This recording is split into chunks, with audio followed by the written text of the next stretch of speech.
Moi, j'ai été malade le 15 mars, juste après ce fameux week-end, premier tour des élections municipales. Voilà, et donc j'ai constitué un peu la première vague de gens malades en mars.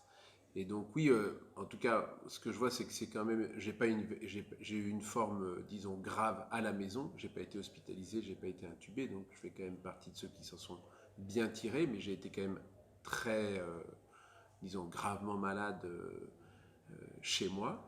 Voilà, ce que je retiens de la chose, c'est que ça met longtemps quand même. Moi, je considère que je suis vraiment guéri maintenant, là, après plusieurs mois de convalescence, un mois d'été en vacances. Voilà, je me sens vraiment recouvrer pleinement ma santé. Et donc voilà, c'est. Alors, je pense que pour les gens qui ont été plus gravement atteints, c'est encore plus long. Voilà, mais c'est vrai on parle beaucoup pour un très grand nombre de gens de symptômes finalement presque anodins et puis des gens qui sont très gravement malades. Je pense que quand même c'est une maladie voilà, qui s'inscrit quand même dans la durée pour retrouver vraiment son énergie. Et moi aussi, j'ai été assez sensible au cours du temps à des dimensions psychologiques, peut-être neurologiques, je ne sais pas. Je ne suis pas médecin, je ne sais pas, mais voilà, de l'irritabilité, de la difficulté à se concentrer, des choses comme ça, quand même pas mal amplifiées, et puis qui, au fur et à mesure du temps, diminuent. Voilà, mais qui viennent après évidemment les symptômes plus caractéristiques, la perte du goût, de l'odorat, la nausée, la fièvre, les courbatures, etc., etc. Alors moi, je comprends bien que c'est de toute façon difficile de communiquer dans des circonstances comme ça qui sont non maîtrisées au fond par tout le monde. Bon, mais c'est vrai, ça a été dit et redit. On va arrêter de tirer sur l'ambulance, sur la communication sur les masques dans sa phase initiale, enfin cette manière de dissimuler que de tout simplement on en manquait, c'était à la fois un peu inquiétant, un peu ridicule, voilà, donc il y avait beaucoup Effectivement, quand on est malade ou quand on est inquiet, c'est pas des éléments rassurants, et puis d'une autre façon, tout le débat sur l'hydrochloroquine, enfin, c'est bien difficile de trancher vu les personnalités éminentes qui ont été mêlées à ça, mais c'est vrai que du point de vue des patients ordinaires, des citoyens, le fait qu'il y ait une telle conflictualité, évidemment, ça sème le doute et l'inquiétude. Voilà, oui, c'est vrai. Bon, je pense que l'épisode des masques, c'est vraiment un ratage, c'est-à-dire voilà, moi, je pense qu'une des principales difficultés, ça tient à la conception qu'on a des gens ordinaires, du peuple, et effectivement, il y a quelque chose d'assez infantilisant dans la façon dont en général, on s'adresse aux gens ordinaires, à la masse de chacun d'entre nous, en tant qu'il est potentiellement malade, vecteur de la maladie, ou tout simplement confronté à ce risque. Là, voilà, je pense que là, il y a un peu un manque je dirais que le problème de la confiance est moins dans le sens du peuple vers l'État qu'à l'inverse. Et donc, évidemment, quelquefois, on a le sentiment d'être pris pour un imbécile qui n'aide pas à la sérénité des débats. Après, c'est difficile. Moi, je considère que les solutions mises en place sur le plan économique sont plus efficientes dans le timing, dans la façon dont ça a été fait. Et je pense qu'il y a pour le coup un effet d'apprentissage lié à la crise des subprimes de 2007, de 2008 pour nous en Europe, qui a joué sur le fait de soutenir le système économique, le tissu économique français. Et là, je pense que l'État a été efficace. Après, sur la question de la maladie elle-même, d'abord, c'est difficile d'avoir des jugements de valeur aujourd'hui, alors qu'on est encore au fond dans cette crise, et vraiment évaluer les décisions qui ont été prises par l'État. Je pense qu'il a fait ce qu'il a pu. Je ne dirais pas que la communication, ça a été son point fort. Voilà. Euh, pour des tas de raisons, mais aussi parce que c'est complexe de cette espèce de double bind permanente qui est à la fois que les gens fassent attention, qu'ils soient responsables. La maladie a une certaine gravité, en tout cas pour un certain nombre de gens, et en même temps de trouver le bon équilibre, que tout ne s'arrête pas, que la société continue à avancer, parce qu'évidemment, ça crée des dommages latéraux très importants sur le plan économique, psychologique, social. Donc là, la tâche est pas facile, mais donc il faut se garder de toute position un petit peu en surplomb, je crois, donner des leçons, mais plutôt, voilà, quelquefois, vraiment transmettre l'information de la manière la plus claire et la plus exacte possible, mettre les options sur la table, indiquer avec clarté lesquelles on retient à un moment T. Tout ça, peut-être dans une forme de modestie communicationnelle qui n'est pas toujours celle qu'on retrouve, voilà, mais parce qu'il y a de l'agitation, parce qu'il y a de l'inquiétude, parce que les décisions se prennent aussi sous tension et qu'elles font l'objet de débats, y compris, j'imagine, au plus haut niveau, et voilà, donc c'est complexe. Il y a une hiérarchie du court terme, du risque immédiat de voir effectivement les hôpitaux submergés. Donc là, voilà, c'est vrai qu'il y a des précautions. Après, moi, je suis incapable de dire à ce stade si c'était une bonne ou une mauvaise idée que de cantonner, de confiner tout le monde à la maison pendant ces 8 semaines. Je m'y suis plié comme tout le monde. Voilà. Est-ce que c'était ça la bonne solution? À ce stade, je suis incapable de le dire. Il y a une hiérarchie, mais il y a aussi un équilibre à trouver. On l'a vu sur la façon de ne pas pouvoir accompagner les gens euh,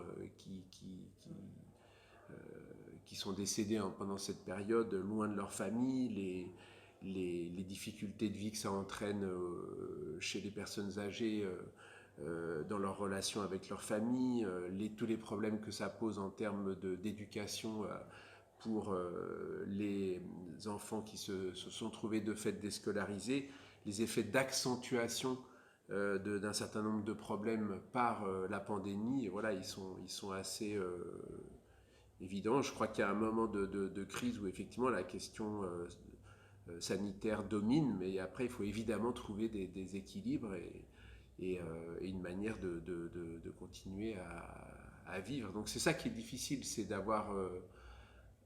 avoir un usage raisonné d'un sentiment qui ne l'est pas, qui est la peur. Voilà, c'est ça qui est complexe. Mais juste un mot sur la chloroquine. Voilà, moi j'étais au fond de mon lit avec des courbatures terribles. J'avais l'impression qu'on avait mis un cheval et une corde au bout de chacun de mes deux bras et de mes deux jambes et que tout le monde tirait à huée et à dia. Et donc dans ces moments-là, et quand on se dit il y a peut-être un médicament qui marcherait, on a effectivement très envie d'y croire. Voilà. Surtout quand la personne euh,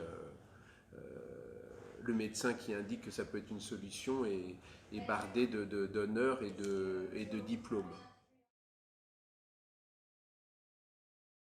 Sur la question éducative, évidemment, l'enjeu est important.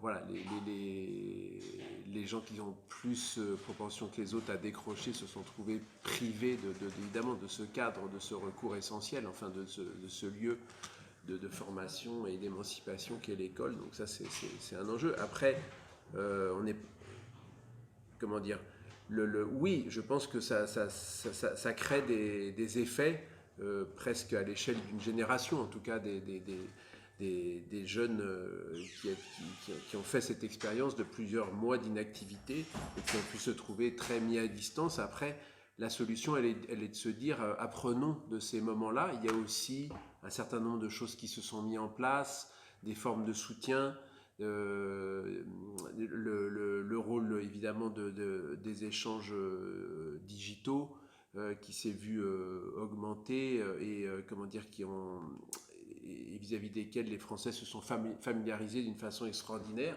Donc là, il y a aussi des opportunités à tirer de cette leçon. Il y a eu beaucoup de formes de solidarité à l'échelle locale sur des questions matérielles, sur des questions d'alimentation, quelquefois aussi sur des questions de formation et d'encadrement. Donc oui, il y a un risque sérieux que ça impacte parce que c'est toute une génération d'enfants et de jeunes voilà, qui ont vu leur vie scolaire bouleversée.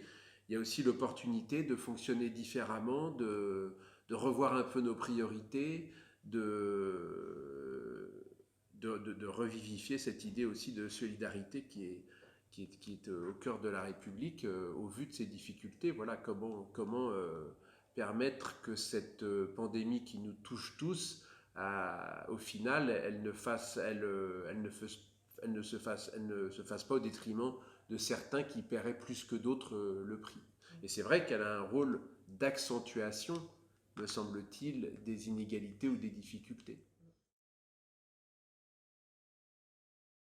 Je pense que c'est très difficile de faire des pronostics quand l'ensemble de la production s'arrête d'une certaine façon et que tout le monde est chez lui. Quel effet ça va avoir? C'est des choses que il me semble que les économistes comment dire, opérationnels comme ceux qui réfléchissent de manière plus théorique ont du mal à modéliser ce genre de situation parce qu'elle est très atypique. Et donc, l'économie, il y a une dimension, comment dire, émotionnelle, affective aussi, la question de la confiance face à l'incertitude. Donc là, qu'il y ait des variations dans ces estimations, ça ne m'étonne pas et ça ne m'inquiète pas outre mesure. Il faut arriver à trouver le point d'équilibre entre relancer la machine et le faire dans des bonnes conditions de sécurité.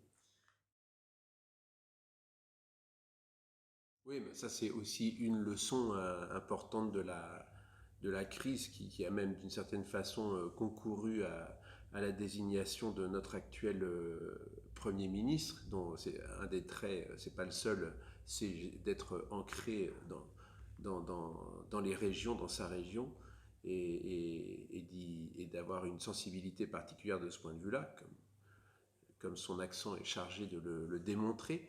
Et voilà, et bon, ça, moi je pense que c'est effectivement une nécessité au sens où la question de la densité du territoire, de son organisation, des espaces ouverts ou fermés, tout ça, c'est tellement de variantes que évidemment il faut laisser la main assez libre aux acteurs régionaux et même plus que ça, la capacité d'initiative face à des difficultés comme cette pandémie qu'on traverse. Donc là, ça me paraît effectivement que tout ne se décide pas de Paris, qu'il y ait une sorte de réflexion collective, mais aussi différenciée selon les espaces. C'est une évidence. Ça n'a rien à voir si vous êtes dans un petit village et que vous avez un grand jardin ou si vous êtes dans une ville hyper dense. Voilà, en termes vraiment pour maîtriser une épidémie comme celle qu'on connaît. Donc là, je pense que le dialogue entre les régions, les départements, les collectivités territoriales et l'État sont archi nécessaires et que peut-être que oui, que ça correspondra à une évolution positive. D'ailleurs, ce qui est intéressant dans cette crise, c'est qu'elle pousse un peu le système dans ses retranchements, même si évidemment elle est très coûteuse pour ceux qui perdent la vie ou la santé.